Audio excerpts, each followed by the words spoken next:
저는 오늘 함께 봉독한 마가복음 10장 35절에서 45절의 말씀을 가지고 주 오심을 기다리는 자의 삶은 섬김에 있다, 주 오심을 기다리는 자의 삶은 섬김에 있다, 이런 말씀의 제목을 가지고 함께 은혜를 나누고자 합니다. 이번 주간은 우리가 대강절 세 번째 주로 사랑과 나눔의 빛을 밝히며 함께 예배하고 있습니다. 그래서 오늘 우리가 사랑과 나눔을 함께 이야기할 건데요. 여러분, 사랑이 무엇일까? 사랑이 무엇일까요? 사랑에 대해서 이 철학자들은요, 네 가지의 성격과 형태로 분류하여서 정의하고 있습니다. 이런 거죠. 첫 번째는 에로스적인 사랑이죠. 다 아시는 것처럼 남녀 간의 사랑, 정열적이고 육체적인 사랑, 이것을 에로스적인 사랑 이렇게 이야기합니다. 또 필리아가 있죠. 동료적인, 우정적인 사랑을 이야기합니다. 또 셋째는 플라토닉, 정신적인 사랑이죠. 정신적이고 아주 순수한 그러한 사랑을 이야기합니다. 네 번째는 아가페의 사랑입니다. 희생적인, 조건 없는, 베푸는 사랑, 이것을 아가페 이렇게 이야기하죠. 이 사랑에 대해서 사실 심리학자는요, 이에 더해서 부모 자식 간의 그 사랑을 뜻하는 스트로게, 또 이성이 지배하는 계산적인 사랑인 이 프레그마, 또 자기애를 뜻하는 필로시아, 또 집착과 질투, 독점욕을 칭하게 되어지는 매니아적인 사랑, 이것을 이렇게 나누게 되어지는데, 이렇게 다 나누는 이런 사랑들의 개념들이 있지만 이렇게 다양하고 복잡한 것 같지만 우리에게 있어서 보여진 그 하나님의 사랑, 이 하나님의 사랑은 어떤 형태의 사랑일까라는 그 질문을 우리가 던지게 되어진다면 우리는 모두 다 아가페라고 대답할 것입니다. 하지만 아가페라고 말하기에는 조금 부족한 것이, 하나님의 사랑 안에는요, 에로스적인 그런 정열적이고 뜨거운 사랑이 분명히 담겨져 있습니다. 또 아브라함에게는 너는 나의 벗이라 말씀하신 것처럼 필리아적인 그런 요소도 분명히 있는 것이고요, 또 다른 신들을 너에게 두어지 말아야 된다라고 이야기하는 절대적인 매니아적인 요소도 담고 있다는 거죠. 우리를 자녀로 부르시면서 사랑하는 또 스토로게적인 그런 요소도 담고 있는 것입니다. 이런 요소가 다 담겨져 있다는 것, 왜 그렇습니까? 왜요? 하나님은 사랑 자체이시기 때문이다라는 거죠. 그래서 요한일서 4장 16절을 보면 이렇게 나와 있죠. 하나님이 우리를 사랑하시는 그 사랑을 우리가 알고 믿었노니 하나님은 사랑이시라. 사랑 안에 거하는 자는 하나님 안에 거하고 하나님도 그 안에 거하시느니라 라고 말씀하고 있죠. 하나님은 사랑이시기 때문에, 사랑 자체이시기 때문에 그렇다라는 거예요. 하지만 우리가 하나님의 사랑을 아가페적인 사랑으로 절대적으로 생각하는 것은, 하나님께서 우리를 위해서 독생자 예수를 이 땅에 보내시면서 우리의 죄의 대속물로 희생케 하셨기 때문에, 이 아가페적인 사랑이 하나님이 우리를 향한 사랑의 그 진정한 모습으로 생각되어지기 때문에 그렇다라는 거예요. 그렇다면 이 아가페적인 사랑은 어떻게 나오는 것일까? 여러분, 생각해 본다면요, 사람이 일반적인 사랑을 하게 되어질 때에는 때로는 에로스적인 사랑을 하게 되어질 때도 있고요, 때로는 필리오적인 사랑을 할 때도 있고요, 또 플라토닉적인 사랑도 하게 되어지죠. 그러나 정작 아가페적인 사랑으로 우리가 이야기를 나누게 되어질 때, 이 아가페적인 사랑을 이야기한다면 이것에 대해서는 조금 어렵게 생각한다라는 것입니다. 왜냐하면 이 아가페는요, 말 그대로 헌신적이고 자기 희생적이고 또 대가를 바라지 않기 때문이죠. 그런데 잘 생각해 보면 우리가 진짜 사랑한다라면, 그 사랑으로 깊이 들어가게 되어지면 어느샌가 나도 모르게 이 아가페적인 사랑을 하고 있는 우리의 모습들을 발견하게 된다라는 것입니다. 이 사람을 위해서는 내가 뭐든지 할 수 있고, 또 사랑하는 사람을 위해서는 무엇도 아깝지 않고 나를 희생하여도 그것에 주저하지 않는 그런 모습이 분명히 있다는 것이죠. 여러분, 하나님은요, 우리를 그렇게 진짜 정말 사랑하시기 때문에 대가를 바라지 아니하시고 우리를 구속하시며 또한 우리를 구원하시며 또한 모든 것을 베푸시고 모든 것을 주셨다라는 것입니다. 오늘 본문 45절을 보게 되었으면 이 자기 목숨을 많은 사람들의 대속물로 주려 함이라 라고 말씀하시면서 이 아가페적인 사랑은 무엇으로 나타나야 하느냐? 바로 섬김으로 나타나는 것을 우리에게 보여주고 있다는 것입니다. 그렇습니다. 여러분, 예수님이 이 땅에 오신 이유는요, 그 사랑을 보이시면서 또 우리에게 그 오신 이유는 왜요? 섬기기 위해서 오셨다라는 거예요. 그러므로 예수님이 이 땅에 오신 그 이유가 섬김이라는 그 분명한 이유를 보이셨다라면 우리 또한 그 섬김으로 다시 오실 주님을 기다리고 소망하며 준비하며 살아가야 하는 것입니다. 그래서 예수님은 죽으시기 전에 제자들에게 다시 오실 주님을 그 준비해야 할 것을 계명으로 말씀하시죠. 요한복음 13장 34절을 보게 되시면 이렇게 말씀합니다. 새 계명을 너희에게 주노니 서로 사랑하라. 내가 너희를 사랑한 것 같이 너희도 서로 사랑하라 라고 말씀하시는 것입니다. 그 사랑을 받았다라면 너희도 그 사랑을 하면서 기다리고 그리고 준비하며 살아가야 된다라고 말씀하시는 거죠. 그 사랑을 어떻게 해요? 오늘 말씀을 보게 되어지면 45절 말씀처럼 섬김을 통하여서 섬김으로 나누고 베풀며 아가페적인 그 사랑을 보이라라는 거예요. 여러분, 이 대강절 세 번째 주에 우리가 주를 기다릴 때에 우리는 예수 그리스도의 그 오심의 그 이유를 그리고 다시 오실 주님을 어떻게 준비해야 할까 생각해야 합니다. 그리고 내 안에 있는 그 하나님의 사랑을 확인하고 나에게 사랑을 아낌없이 주셨던 하나님과는 달리 나는 그 사랑에만 여전히 목말라 하며 또 바라고 또 바라고 또 바라는 어떤 그런 이기적으로 살지는 않았는지 우리는 생각해 봐야 합니다. 그리고 어떻게 이 사랑을 나눌지 생각하고 예수님의 그 사랑을 또 나눔 실천을 통하여서 어떻게 나아가야 될지를 우리는 함께 고민하며 그렇게 살아가야 되는 것입니다. 자, 오늘 본문 말씀을 우리가 함께 보겠습니다. 오늘 본문 말씀을 보게 되어지면 그리스도인은 이 섬김의 정신으로 살아가야 하지만 예수님의 제자들은 그렇지 못했다라는 거예요. 본문을 보게 되어지면 이 세베대의 아들들 야고보와 요한이 주님께 나아가 이야기합니다. 같은 내용을 다루고 있는 이 마태복음 20장을 보게 되어지면 이 세베대의 아들들의 어머니가 등장하여서 예수님께 이 같은 내용을 청탁하는 모습을 보여주고 있는데요, 여튼 누가 청탁을 했든 간에 청탁의 내용은 이렇습니다. 뭐예요? 하나님의 나라가 임하실 때에, 즉 예루살렘과 유다를 점령하여서 예수님이 유대 나라의 왕으로 등극하실 때에 하나는 주의 우편에 하나는 주의 좌편에 앉게 해달라고 말하는 것이죠. 이 예수님께서 뭐라고 말씀하십니까? 너희 구하는 것을 너희가 알지 못한다 라고 말씀하시면서 진정한 하나님의 나라는 유대 나라가 아닌 것임을 보이셨다라는 거예요. 이런 상황을 우리는 뭐라고 이야기할까요? 동상이몽, 이렇게 표현할 수가 있는 것 같습니다. 사실 여러분, 이 야고보와 요한은요 누구입니까? 베드로와 더불어서 12제자 중에 아주 핵심적인 인물이었죠. 예수님께서 변화산에 올라가실 때에도 베드로와 요한과 야고보만 데리고 가셨어요. 예수님께서 죽었던 이 회당장의 그 야이로의 딸을 살리실 때에도 죽은 그 아이가 있는 방에 이 세 사람만 데리고 들어가십니다. 또 예수님께서 겟세마네에서 기도하실 때에도 이 제자들을 따로 떼어놓으시고 베드로와 야고보와 요한만 데리고 가셨다라는 거예요. 그렇게 예수님과 가깝고 특별하게 지냈던 그들이 예수님의 생각과 그 마음과는 너무나 달랐다라는 거죠. 예수님의 마음을 몰랐다라는 거예요. 그들은 예수님께서 이 땅에 오신 목적을 알지 못하고 그저 자기들이 높은 자리에 앉을 생각만 했으니 예수님께서 얼마나 그 마음 가운데 답답함이 있으셨을까 우리는 생각해 볼 수 있는 것이죠. 저는 이 말씀에 우리의 삶이 좀 담겨 있다라고 생각합니다. 마치 우리도 예수님의 그 뜻과는 달리 내 유익을 위한 그 삶의 지향성을 추구하고 또 주를 기다리는 것은 아닌지 우리는 생각해 봐야 된다라는 것이죠. 내가 그리고 주님이 꿈꾸는 것이 다른 삶으로 우리는 나아가고 있지 않는지 우리는 생각해 봐야 된다라는 것이에요. 자, 이 대강절 세 번째 주에 우리가 주 오심을 기다리며 섬김에 대해서 우리가 함께 생각할 때에 이 본문이 주는 이 교훈에 대해서 우리가 함께 생각해 보고자 합니다. 자, 첫 번째는요, 섬기는 사람이 행복하다라는 것입니다.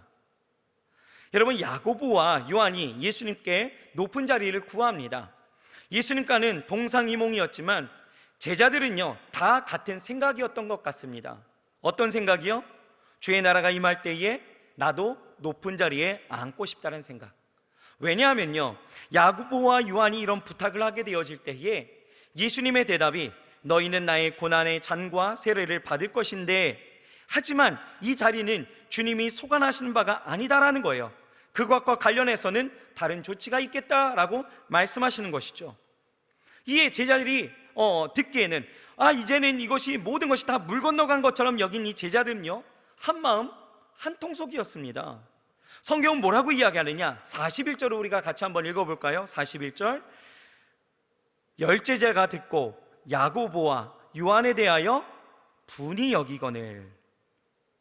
여러분, 그 이야기를 들었을 때에 왜 제자들이 분이 여겼습니까? 그러니까 이런 거죠. 왜 말을 꺼내서 굵어 부스럼을 만드는 거야? 라고 생각한 거예요. 또 뭐 지들만 잘났어? 뭔데 네가 높은 자리를 요구해? 뭐 이런 거 아니겠습니까? 10명의 그 제자들이 느꼈던 이 분노의 감정은요, 왜 주님의 마음을 너희들은 이해하지 못하지?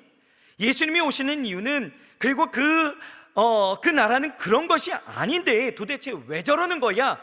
하는 어떤 긍정적인 그런 감정이 아니었다라는 거예요. 그들도 동질의 생각으로 가졌던 분노였다라는 것입니다. 이렇게 그들은 분노하며 마음의 평안을 잃어버리게 되어지죠. 마음의 평정이 사라졌다라는 것입니다. 그 순간 주님과 함께하는 그 행복이라는 것을 잃어버렸다라는 거예요. 여러분, 여기서 우리가 깨닫는 것이 무엇입니까? 사실 섬기려고 하면 행복한 것인데 섬김을 받으려고 하니까 불행해졌다라는 거예요. 낮은 자리로 내려가게 되어지면 행복하게 되어지는 것인데 높아지려고 하니 그 불행이 다가왔다라는 것이죠. 여러분, 내비게이터 선교회의 지도자였던 이 론 세니가 한 젊은이에게 제자 훈련을 시켰습니다. 젊은이는요, 이 훈련을 받은 후에 론 세니에게 질문한 거예요. 뭐라고 질문했냐면, 선생님, 이제 제가 그리스도인의 참된 종이 되었다라는 것을 어떻게 내가 알 수가 있겠습니까? 라고 이야기하는 거죠. 그러니까 론 세니가요, 이렇게 대답을 합니다. 지금은 모릅니다. 자네가 사람들에게 종 취급을 당할 때에 어떻게 반응하느냐를 보면은 알 수가 있어. 네가 나를 무시해? 라고 생각하면서 화를 낸다라면 자네는 아직 종이 되지 못한 거야. 남들이 자네를 종 취급하고 부릴 때에 자존심이 꺾이고 자신이 무신당하는 듯한 그 느낌이 들 때, 그래, 나는 종 노릇하는 사람이야. 주님의 종이고 주님이 맡기신 사람들의 종이야. 그래, 나를 밟아도 좋아. 기꺼이 당하겠어 라고 말할 수 있다라면 자네는 진정한 종이 된 것이지 라고 이야기했다라고 합니다. 여러분, 내가 예수를 믿고 그 사랑에 감사하며 나도 종 되기를 여러분 소망하고 계십니까? 그런데 왜 신앙생활하면서 왜 섭섭함이 생길까요? 왜요? 섬기려 하지 않고 섬김을 받으려 하기 때문이다라는 것입니다. 남을 높이려 하지 아니하고 자신을 높이려 하기 때문에 그 마음에, 그 삶의 행복보다는 불행이 더 가까워졌다라는 것이죠. 여러분, 섬기려는 마음을 체질화시킬 때에 행복해지는데 그것이 없기 때문에 불행한 마음을 겪게 되어지는 것입니다. 사람들은요, 섬김을 행복의 반대라고 생각하는 것 같아요. 그래서 고대 그리스 철학자 플라톤도요, 이렇게 이야기합니다. 남을 섬기는 사람이 어찌 행복할 수 있느냐라고 했습니다. 여러분, 이 플라톤은요, 철학은 알았겠지만 진리는 몰랐던 것 같습니다. 섬기는 자가 행복한 것인데, 어느 마을에요, 오늘 밖에 눈이 왔죠. 어느 마을에 눈이 굉장히 많이 왔습니다. 아버지가 집 앞에 있었던 그 눈을 깨끗이 치우고 돌아오니까요, 17살 먹은 이 아들이요, 소파에 누워서 TV를 보고 있는 거예요. 그래서 아버지가 이야기하죠. 밖에 눈이 많이 왔는데 네가 지금 20분만 투자하면 앞으로 20년 보람있고 기쁜 일이 있는데 너 그거 한번 해보지 않을래? 라고 이야기하는 거죠. 이 아이는 솔깃하여 아버지 그게 뭔데요? 라고 이야기하니까 이 아버지가 이야기합니다. 다른 건 아니고 너 옆집 아주머니가 혼자 사시는 거 알지? 네, 알지요. 그 아주머니 집 앞에 눈이 잔뜩 쌓였는데 네가 그것을 치우고 돌아오면 좋을 것 같다. 그러면 네가 20년 동안 참 기쁠 거야 라고 이야기했다라는 거예요. 이 아들은요, 아버지의 말대로 나가서 몰래, 아주머니 몰래 재빨리 눈을 치우고 들어왔습니다. 15분밖에 걸리지 않았어요. 잠시 후 아주머니가 나와보니까 이게 웬일입니까? 자기 집 앞에 있는 모든 눈들이 다 치워져 있는 것이죠. 깜짝 놀라며 기뻐하는 모습을 이 아들이 보게 되어진 것이죠. 20년 후에 그 아들이 이렇게 글을 썼습니다. 아버지께서 20분으로 20년이 기쁠 거라고 하셨는데 나는 지금도 그 일을 생각하면 참 기쁘다. 내게 그렇게 하신 아버지께 정말 감사한다. 여러분, 대가 없이 선을 행한 이 섬김의 결과라는 것이죠. 섬김이 뭐예요? 행복입니다. 사람들은 높아져야 행복하다라고 이야기하지만 아니죠. 낮아질 때 섬기는 자가 되어질 때에, 그 섬김의 자리에 서게 되어질 때에 우리는 행복해지는 것입니다. 그러므로 여러분, 삶의 자리에서 먼저 섬기는 사람들 되어지시길 주의 이름으로 축복합니다. 여러분들의 삶의 자리에서 작은 것 하나하나, 이 작은 섬김이 여러분들의 삶을 어떻게 해요? 행복하게 만들 수 있는 거예요. 둘째로, 여러분, 섬기는 자가 큰 자라는 것을 오늘 우리에게 교훈하고 있다는 것이죠. 오늘 본문 말씀 43절, 44절 우리가 같이 다시 한번 읽겠습니다. 찾으셨나요? 자, 우리 같이 한번 읽겠습니다. 너희 중에는 그렇지 아니하니 너희 중에 누구든지 크고자 하는 자는 너희를 섬기는 자가 되고 너희 중에 누구든지 으뜸이 되고자 하는 자는 모든 사람의 종이 되어야 하리라. 아멘. 여러분, 대학 시절에 이 아인슈타인 박사 잘 아시죠? 이 아인슈타인이요, 대학 시절에 이 수학 시험을 보게 되어졌는데 수학 성적이요 평점 5점 만점 중에 4점, 그러니까 즉 A를 받았습니다. 그런데요, 누군가 이 성적표를 보게 되어진 거죠. 이 성적표를 본 누군가가 이 쓰여진 4라는 숫자를 보고 10점 만점에 4점이니까 D라고 생각했다라는 거예요. 여기에 그를 가르쳤던 취리 대학교의 담당 교수가 이 아인슈타인이 수학을 잘하지 못했다라고 언급하면서 아인슈타인은 수학을 잘 못했다, 아인슈타인은 수학에 낙제를 받았다라는 오해가 일반화된 상식이 되어져 버렸습니다. 여러분, 나폴레옹의 키 역시 마찬가지였습니다.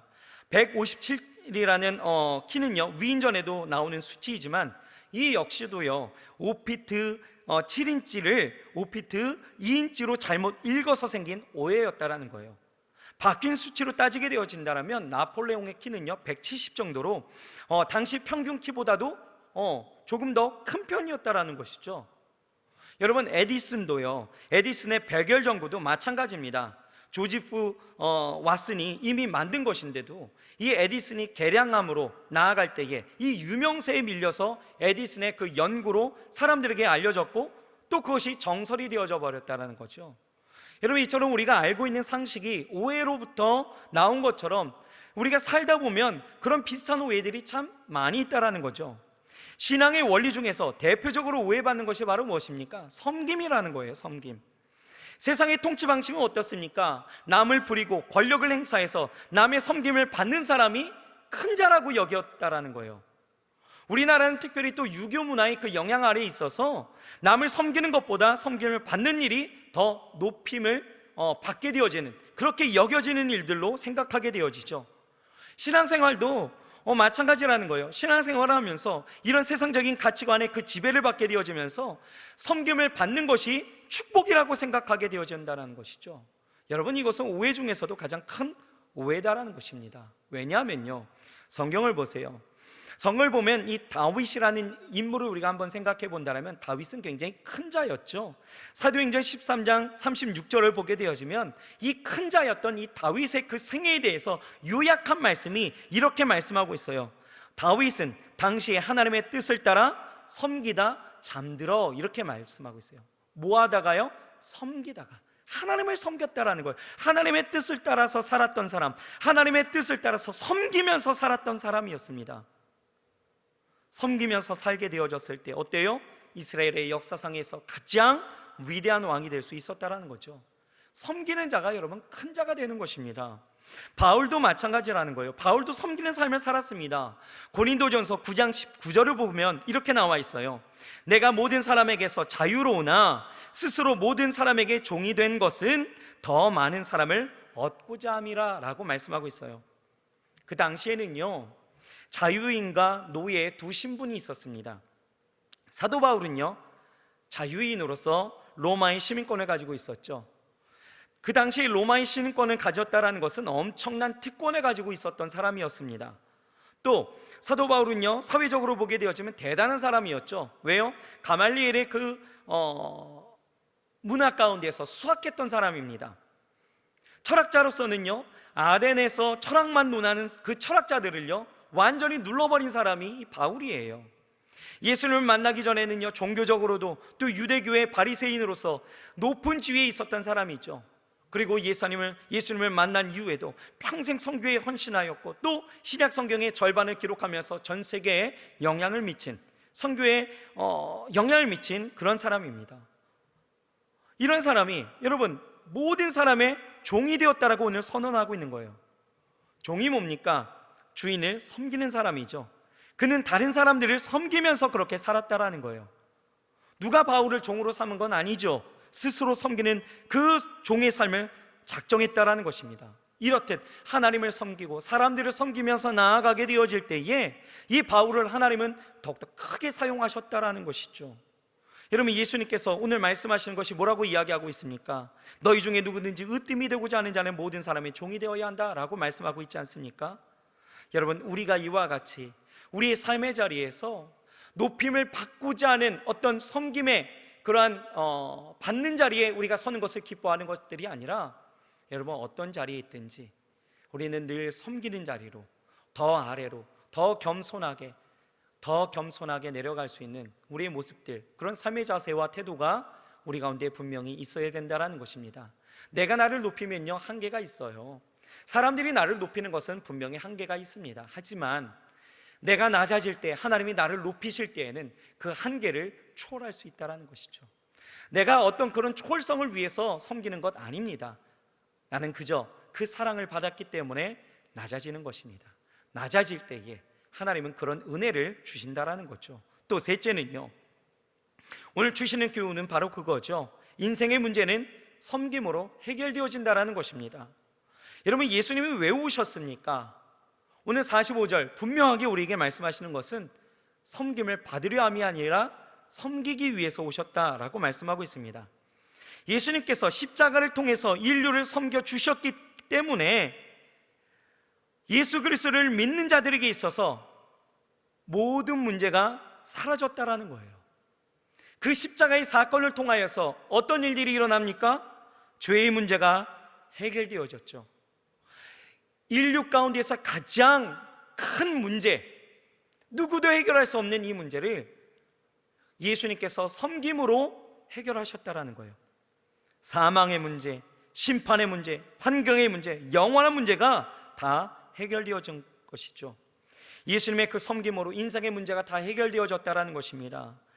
여러분, 예수님이 십자가로 섬겨주셔서 우리 인생의 문제를 해결해 주신 것처럼, 여러분 우리가 우리의 삶의 자리에서나 또 가정에서나 또 여러분들의 직장에서나 또 어떤 삶의 자리에서나 여러분 우리가 섬김의 자세와 태도를 가지고 살아가게 되어진다면, 여러분 내가 낮아지는 것 같지만, 내가 비굴해지는 것 같지만, 아니요, 하나님은 여러분들의 인생의 모든 문제까지도 해결하시는 그 은혜를 반드시 보이실 줄 믿습니다. 아멘. 예, 아멘입니다. 그렇다면 우리는 마지막으로 우리는 누구를 섬겨야 하는가에 대해서 우리는 잠시 생각해야 합니다. 자, 첫 번째는요, 우리는 누구를 섬겨야 돼요? 하나님을 섬겨야 합니다. 여러분, 우리는 하나님을 온전히 섬겨야 합니다. 여러분, 너무나 당연한 말이겠죠. 그러나 잘 생각해 보면 그것이 잘 안 된다라는 것입니다. 하나님이 우리의 그 섬김에 있어서 온전한 제사와 또한 온전한 삶을 원하시잖아요. 그럼에 있어서 무엇보다도 하나님은요, 우리의 삶에 있어서 무엇을 원하시냐? 우선순위에 있어서 가장 먼저 되기를 원하신다라는 거예요. 그래서 성경에서도 뭐라고 이야기합니까? 우리는 먼저 하나님의 나라와 그 의를 구하라라고 말씀하고 있잖아요. 먹든지 마시든지 무엇을 하든지 간에 하나님의 영광을 위해서 해야 된다라고 말씀하고 있는 거예요. 하나님이 제일 우선순위에 있어야 된다는 거죠. 하나님 제일주의로 살아가는 것, 이것이 하나님을 우리가 섬기는 삶이다라는 거예요. 우리는 이렇게 하나님을 섬기는 부분에 있어서 유대인들을 참 본받아야 되는 것이, 유대인들은요 무슨 일을 하든지 먼저 하나님을 섬깁니다. 유대인들은요 추수를 해도 먼저 하나님을 섬기는 거예요. 그러니까 오늘날로 이야기한다면 취직을 했습니다. 직장에 들어갔어요. 그리고 첫 월급을 받았습니다. 그것을 통해서 어떻게 하는 거예요? 하나님을 섬기게 되어지는 거죠. 먼저 하나님 앞에 10의 1조를 띠게 되어지고, 또 감사함으로 하나님 앞에 나의 모든 섬김을 또 드릴 수 있는 것이죠. 뭐 이런 거예요. 또 감람나무의 그 올리브를 추수할 때에도 먼저 그 감람나무 위에 올라갑니다.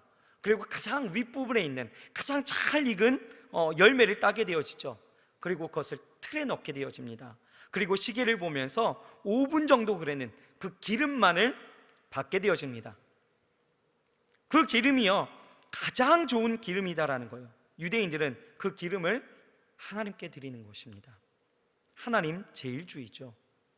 또 유대인들에게는요 회당의 법칙이라는 것이 있습니다. 회당 법칙 뭐냐면요, 회당은 지금 우리 말로 한다라면 교회 이런 거 아니겠어요? 그런데 이런 말이 있어요. 회당에 갈 때에는 뛰어가고 집에 갈 때에는 천천히 가라, 이런 말이 있습니다. 뭐예요? 회당에 갈 때는 하나님 보고 싶어서 빨리 가야 되는 것이고, 집에 갈 때에는 하나님과의 그 교제에 미련이 남아서 천천히 가는 것, 어떤 하나님의 그 마음을 섭섭하게 해드리지 않기 위한 그런 말이 되어질 수 있겠죠. 하나님께 그 우선순위가 있다라는 것을 보여준다라는 것입니다. 언제나 이렇게 하나님 제일주의로 살게 되어진 것, 유대인의 삶인데요, 또 하나가 있는 것이, 유대인들은요 머리에 모자를 쓰게 되어지죠. 키파라고도 하고요, 히브리어로 하게 되어지면 야프물키라고 이야기하기도 하는데요, 왜 모자를 쓰게 되어지느냐? 그 의미가 있습니다. 뭘까요? 내 위에는 하나님이 계십니다 라고 의미하는 바로 모자를 쓴다라는 거예요. 모든 것이 하나님 제일주의 생활 아니겠습니까? 여러분, 이처럼 우리가 하나님을 섬기는 것에 있어서 여러분, 우리가 실천할 수 있는 것은 삶의 어떤 선택이든지 어떠한 삶의 기준에 있어서도 가장 먼저는 하나님이 될 수 있다라면 그것이 하나님을 진정으로 섬기는 우리의 삶의 모습이 되어질 수 있다라는 거예요.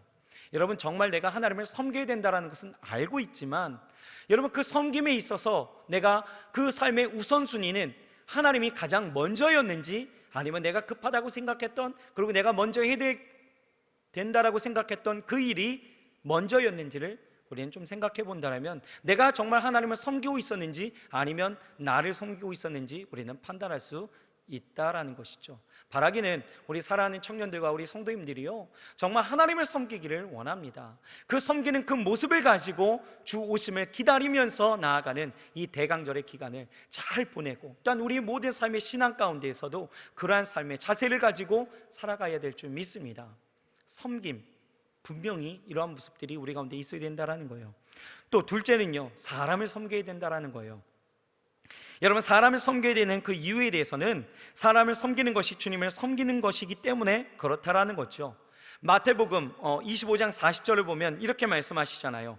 너희가 여기 내 형제 중에 지극히 작은 자 하나에게 한 것이 곧 내게 한 것이라 라고 말씀하고 있는 것입니다.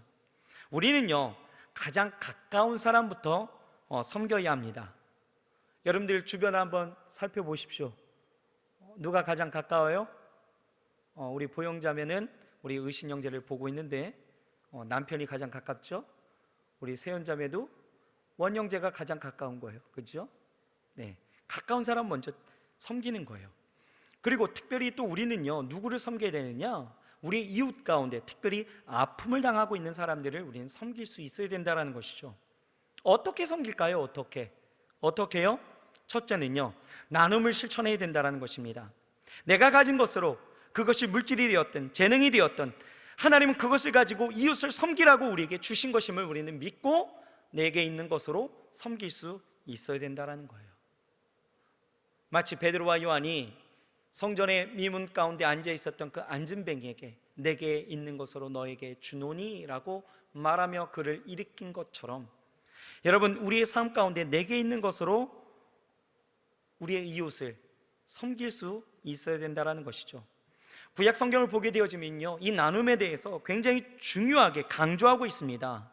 여러분, 신명기에 보게 되어지면 추수 때에 곡식단을 거두는 것을 잊어버렸다라면 나그네와 고아와 또 과부를 위해서 남겨두라는 거예요. 그것을 치우지 말라라는 거예요. 곡식을 벨 때에도요 밭 모퉁이는요 남겨두어야 합니다. 감람나무를 딸 때에도요, 한번 흔들어서 그 가지를 턴 다음에 다시 그 가지를 살피지 말아야 된다라는 거예요. 가지를 살핀다라는 건 뭐예요? 또 딴다라는 거죠. 따지 말라는 거예요. 왜요? 남은 것은 객과 고아와 갑을 위해서 남겨둔다라는 것이죠.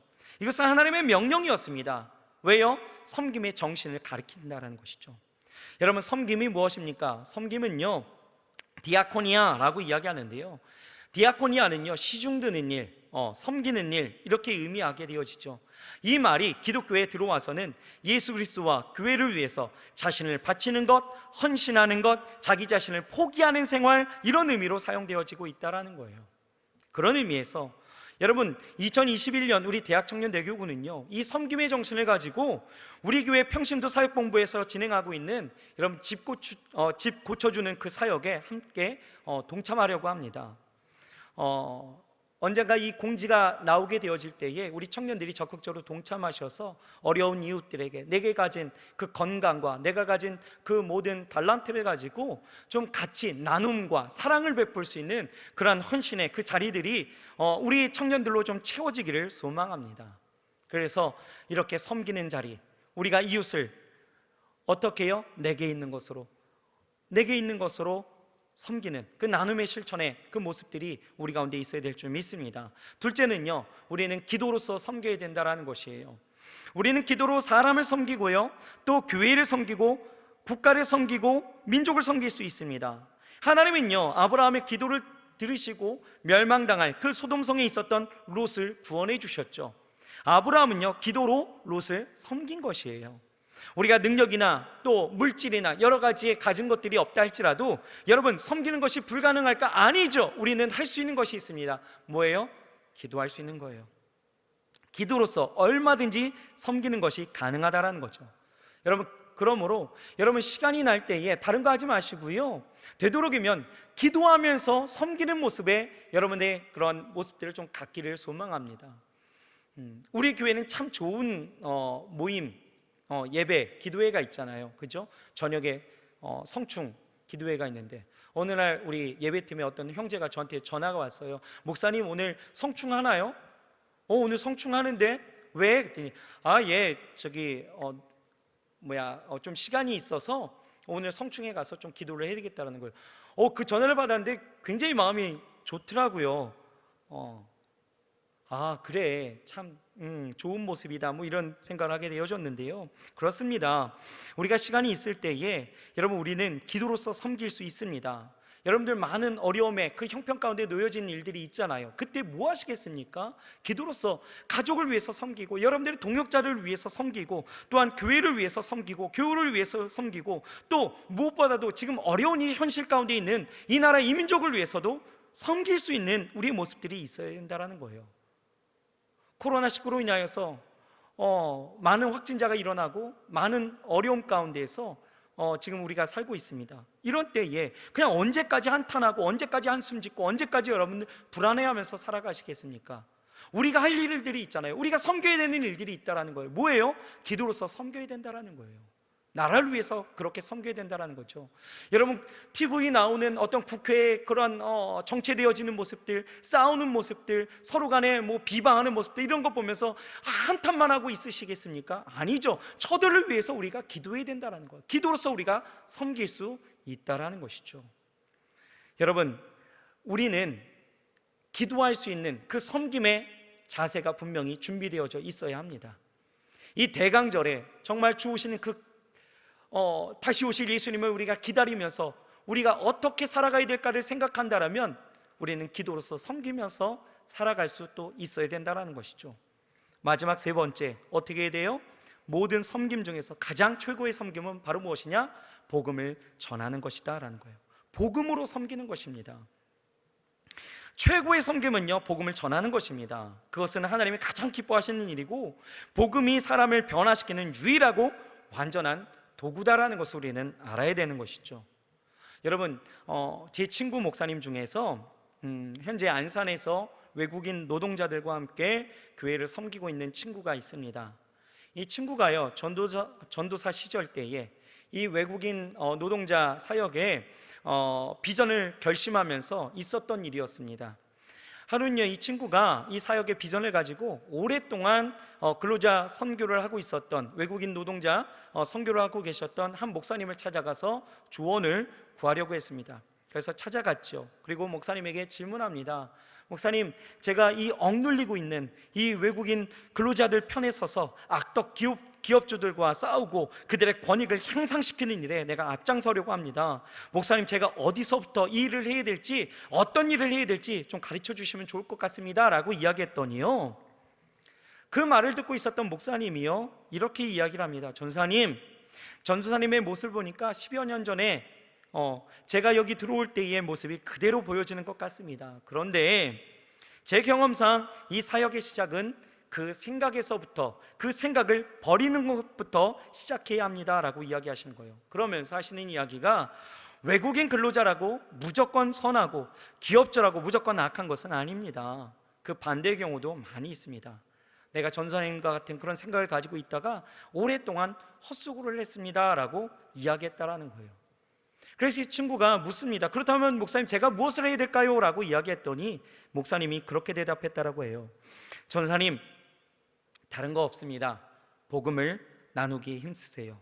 복음만이 그들을 변화시킬 수 있고 그들의 문제를 근본적으로 해결할 수가 있습니다. 복음을 나누는 것이 가장 그들을 잘 돕는 길입니다 라고 이야기했다고 합니다. 그리고 그 친구는요, 지금까지 안산에서 지금 잘 사역하고 있습니다. 그렇습니다. 여러분, 최고의 섬김은 어디에 있을까? 생명을 전하는 것에 있습니다. 우리 안에 주신 예수님이 그 스스로 많은 사람들의 대속물이 되어 주시면서 우리에게 주셨던 그 생명을 나누는 일, 이 생명을 나누는 일이 우리 안에 있어서 가장 큰 섬김이 되어질 수 있다라는 거예요. 그러므로 사랑하는 우리 모든 청년들과 우리 성도님들, 항상 복음을 나누시길 바랍니다. 예수 그리스도의 그 사랑을 여러분 증거하며 나누면서 살아가시길 주의 이름으로 축복합니다. 오늘 말씀을 정리합니다. 오늘 섬김에 대해서 우리가 말씀을 나누었습니다. 여러분, 오늘 이 말씀을 통해서 깨닫는 것 무엇이었어요? 섬기는 사람이 가장 행복한 사람이다라는 것, 그리고 섬기는 자가 가장 큰 자라는 것, 인생의 문제는 어떻게 해요? 섬김으로 해결되어질 수 있다는 것. 그렇다면 우리는 누구를 섬겨야 돼요? 하나님을 섬기고 이웃을 섬길 수 있어야 된다는 것, 우리 다시 한번 생각해 보았습니다. 대강절, 우리 다시 오실 예수님을 기다리는 이 소망의 시간 가운데, 이 기다림의 시간 속에 우리는 어떻게 무엇을 준비하면서 살아갈까를 여러분 다시 한번 생각한다라면 그것의 정답은 어디에 있어요?